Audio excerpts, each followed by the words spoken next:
Hi guys! Kamusta po kayong lahat? So today ay gagawa po tayo ulit ng general love reading. At paalala lang po, hindi po lahat ay makaka-resonate. So take what resonate at leave what doesn't. At sa mga bago lang po sa channel ko, don't forget to hit like and subscribe para po updated kayo sa mga videos na i-upload ko.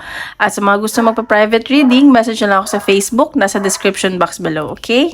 So tignan natin ngayon, kaninong energy ba ang makukuha natin ngayon? Ay, isa din yung card. Bakit? Bali-baliktad, sorry. Okay, general love reading. Kaninong energy kayo makukuha natin for today? Oops, sorry.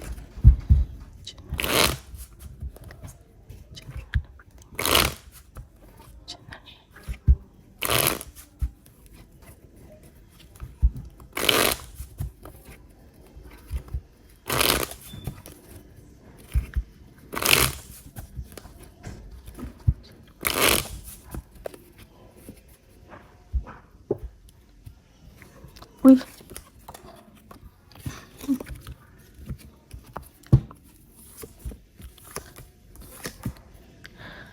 Okay, sa nakikita ko dito, siguro may pag-uusapan kayo ng person mo about like documents. May pagtatalo ako nakikita dito. And siguro may mga involved sa'yo na maraming tao. Ayan no, kasi may biglaang travel, may pagdadalawang isip, ganyan. So, ayan, may mga conflict, ganyan. So, baka may pagtatalo kayo ng person mo about sa documents or kontrata, ganun. Or ng boss mo, ganun. Ay! Sorry, tingnan natin. Ayan, so para makita nyo yung cards. Ayan. And also, baka meron kayo, siguro, yung person nyo, boss, ganyan, baka triggered na dito sa pumirma kayo ng kontrata or whatsoever. Or anong documents ba yan na pagtatalunan nyo. So, ayan. Tingnan natin.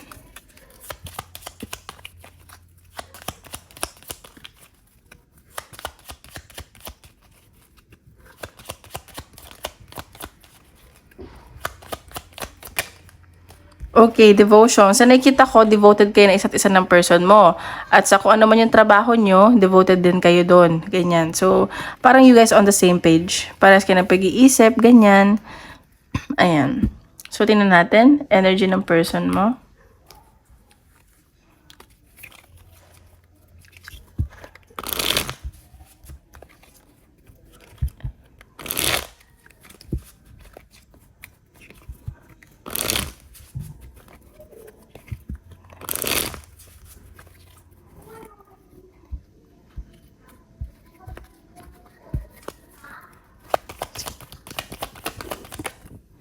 Okay, Four of Pentacles. So, nakikita ko dito itong person mo. Siguro focus niya is yung kaperahan niya, yung stability niya ngayon. Para may mga goal siya dito na kailangan gawin. So, baka wala kayong pag-uusap, ganun. Ayan. So, itong person mo gusto ng new beginning. And siguro nag-aayos siya ng finances niya para magkaroon siya ng stability sa future at may improve siya sa'yo, ganun. So, nagiging optimistic naman siya dito sa connection niyo. Gusto niya ng new beginning. Ayan, parang may nabubuo sa kanyang nararamdaman. Ayan, so nakikita ko, ito naman person mo, kontento naman to sa'yo at masaya siya sa'yo. At sa nakikita ko, parang na-fulfill mo yung kakulangan niya, ganyan, may fulfillment siya na-feel sa'yo, ganun. Ayan, Five of Pentacles. So, ayan, so baka nga hindi okay yung kaperahan niya, baka naapektuhan yung finances niya. And sa nakikita ko, ikaw yung nakikita niyang makakatulong sa kanya. Let's see in what way. Kasi parang marami sa kanya nawala eh.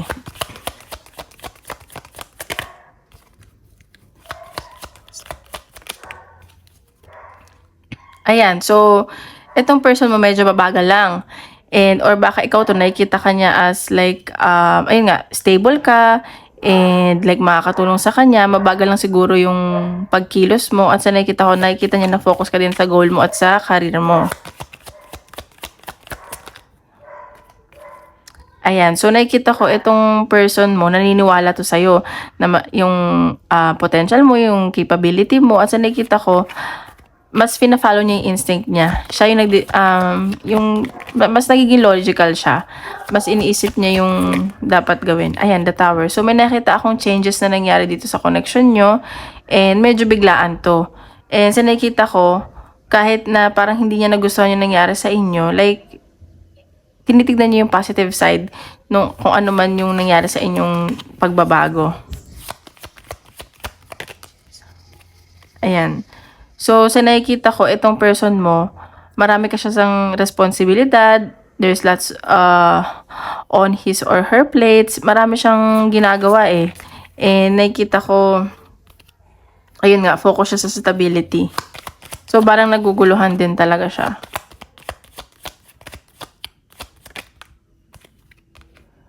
Ayan, 8 of Cups. So, sa nakikita ko, parang gusto na to ng person mo i-let go. Itong connection na to. Or siya na yung mismong lalayo. Pero sa nakikita ko, parang naiisip lang naman niya. Sa nakikita ko, may celebration sa inyong magaganap. Baka magkita kayo. Ayan, mahal ka nitong taong to eh. O see, pares kayo na energy. Kayong dalawa to, nagmamahalan kayo, sensitive ka, and siya mabait. Ayan no, baka may communication na paparating. Ang ganda naman ng cards, ayan, Triumph, 6 of Wands. So, marami din siguro naiisip niya, marami na-attract sa'yo. Ayan no, may pag-travel talaga, 2 of Wands. So, iniisip niya din yung worth niya or yung baka nakikita niya, baka iniisip niya nakita mo na yung worth mo, ganon. Kasi may nakikita ako may tawag dito, choices na dapat gawin eh. Okay, energy mo naman.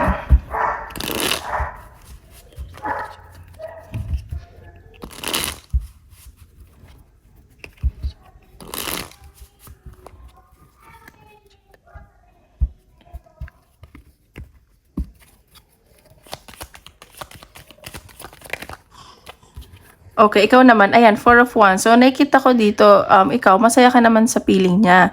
As nakikita ko kung ikaw ang tatanungin, siya na yung gusto mong makasama habang buhay. May nakikita talaga akong celebration. So, baka magkikita kayo or may isa-celebrate ba kayo na birthday, anniversary, ganyan. Ayan, may nakikita akong pag-travel.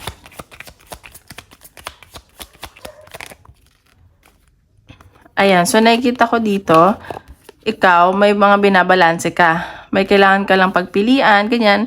Pag inilay, basta may binabalanse ka mga bagay-bagay. Ayan, so ikaw, nag-create ka na ng boundaries sa sarili mo. Hindi ka na basta-basta naniniwala. At sa nakikita ko, marami din naman nagkakagusto sa'yo. Ayan, no. Pero ikaw, nagmamatigas ka. Ayan, Queen of Pentacles. So, ayan, parehas lang kayo ng energy, mabagal, and focus kayo sa career, sa stability nyo. Ganon, para nag-aantayan lang kayo. See?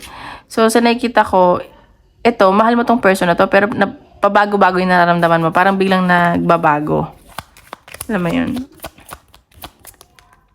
Ayan, see? Parehas lang din kayo. So, sabi ko nga, parang you guys are on the same page.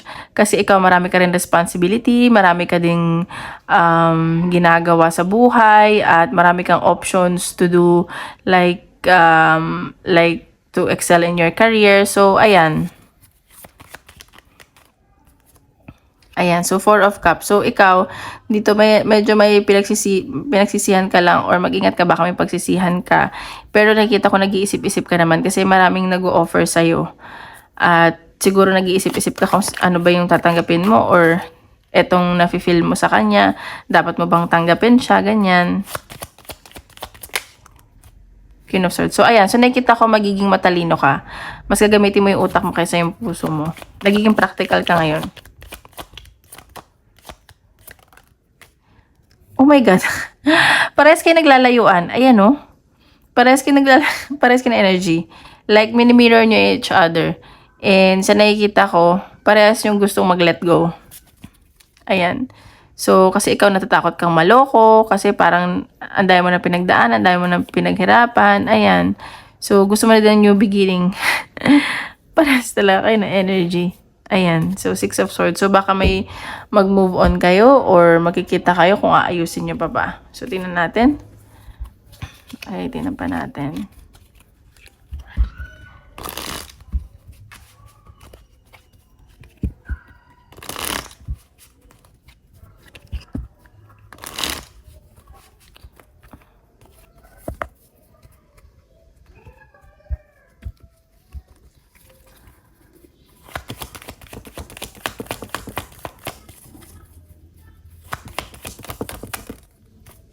Okay, so may nakikita akong apology na paparating. So, baka mag-usap kayo, may magsusorry sa inyo. Tingnan natin. Ayan, so may third party. Sorry, third party na involved. Hindi ko siya nasa-sense as other woman. And baka like ibang responsibility ito kasi sabi ko nga sa inyo maraming like marami kayong responsibility sa buhay. Baka it's either work or family, ganyan. Ayan, so nakikita ko one of you is very independent. Parang ayaw mo na mag-commit. Ayan. So, mag-ingat ka lang sa mga player or relationship connecting. Nakikita ko namimiss nyo naman ng isa't isa at komportable kayo sa isa't isa. At isa sa inyo may gustong sugal dito sa connection na to. Hinapan natin.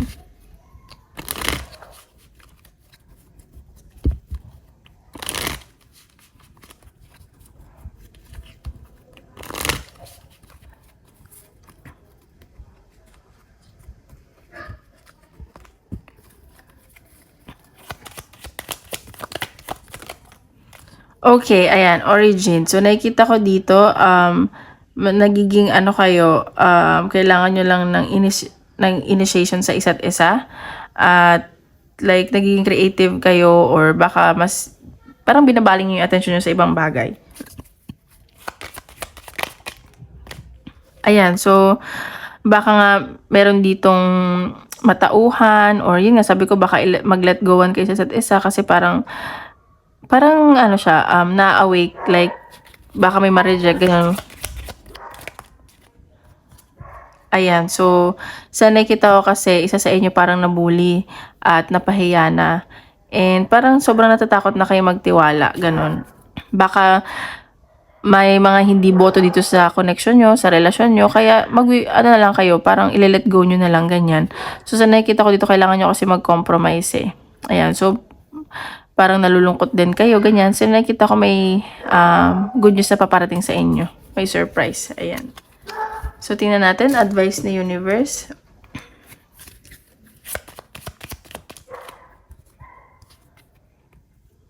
Don't doubt your worth. O, ayan. So, sinasabi dito, lagi mo tandaan kahit anong mangyari, you are always enough. Okay, lahat tayo, enough tayo. So, don't settle for less na lang siguro. Ayan.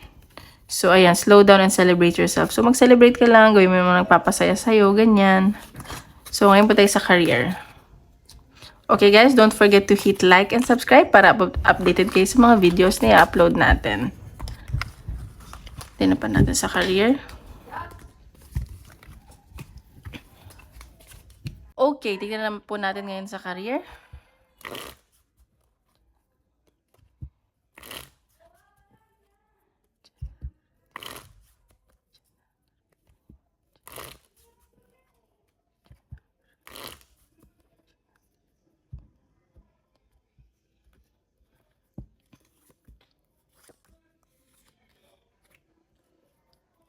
Okay, dito sa career, sa nakikita ko, siguro like, ayaw nyo munang makipag-usap sa mga katrabaho nyo. At sa nakikita ko, parang nai-stress ka eh. May mga blockages kasi, may mga conflict din kasi. Ayan, so, parang wala ka sa mood, ganun. Para ayaw mo makipag-usap. Marami nakikipag-usap sa'yo, pero ayaw mo makipag-usap.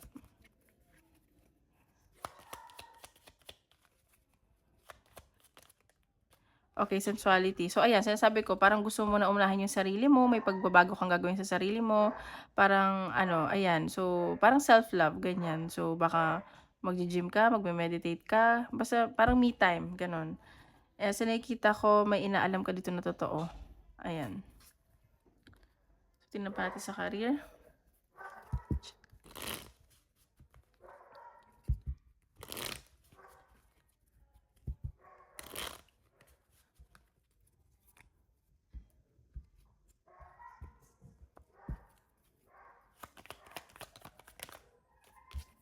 Okay, ayan sa career. So, nakikita ko dito may completion na magaganap. Like, parang need mo na mag-move on sa career. Ayan. So, may na-manifest ka siguro dito. At parang matagal mo nang hiniling to. At sa nakikita ko, parang ibibigay na sa universe. Ayan oh, may new beginning na paparating sa'yo. Bagong panimula. Ayan, nakikita ko magiging maganda 'to at pinagdasal mo 'to at ibibigay na talaga sa'yo. So, kung may nagtapos, may nawala, may darating na bago. Ayan oh, kakasabi ko lang. So, may celebration ako nakikita. So, magiging masaya ka. Kakaroon ka na siguro ng new friends, ganyan.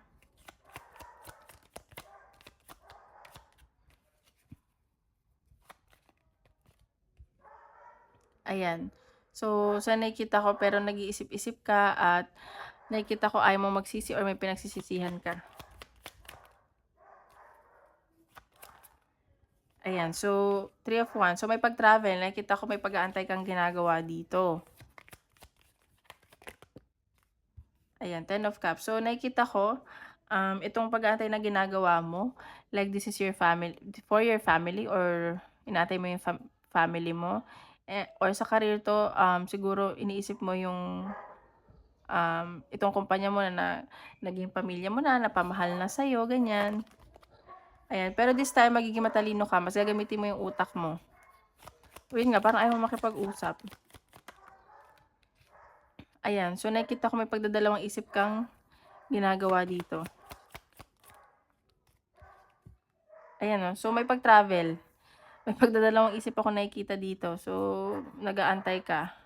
Ayan, so nakikita ko na parang tatakot ka din na hindi maging okay yung finances mo or yung finances mo hindi na okay. Pero nakikita ko na masaya ka naman kasi tuloy-tuloy naman yung pasok ng pera mo. May abundance ako nakikita. At ayan o, may someone pa, baka may mag-offer pa sa'yo. So, tingnan natin advice ni universe.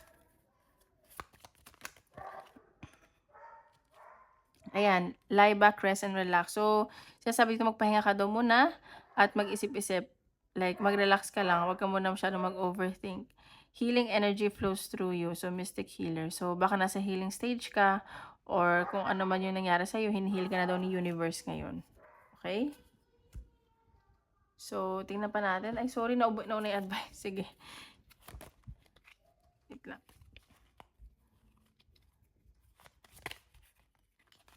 Oops. Ayan, endorsement. So, ayan, may nakikita ako dito na may mag-o-offer sa'yo pero parang binabribe ka. Ayan, nakikita ko parang hindi mo tatanggapin o nadadalawang isip ka pa. Ayan, so mag-ingat ka lang daw kasi yung mga pinagkakatiwalaan mo. Ayan, so baka yung mga pinagkakatiwalaan mo ay hindi pala totoo. So, ayan, may mga bago kang idea na iisipin ngayon, bagong strategy, at may mga visualize ka. Okay? So, tingnan natin. Isip ka ng tanong. Tapos, tingnan natin ang sagot ni universe.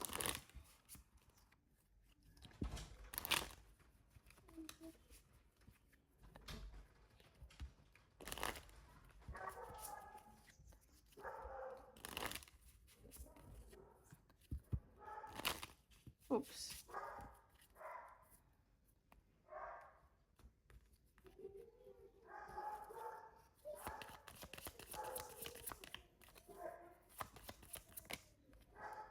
Improving health. So, ayan. So, mag-ano ka daw muna. Mag-isip-isip at ayan, within the next few weeks, baka check mo din yung health mo. Abundance. May abundance akong nakikita para sa'yo. Be assertive daw. So, ayun lang guys. Tomorrow ulit. Maraming salamat.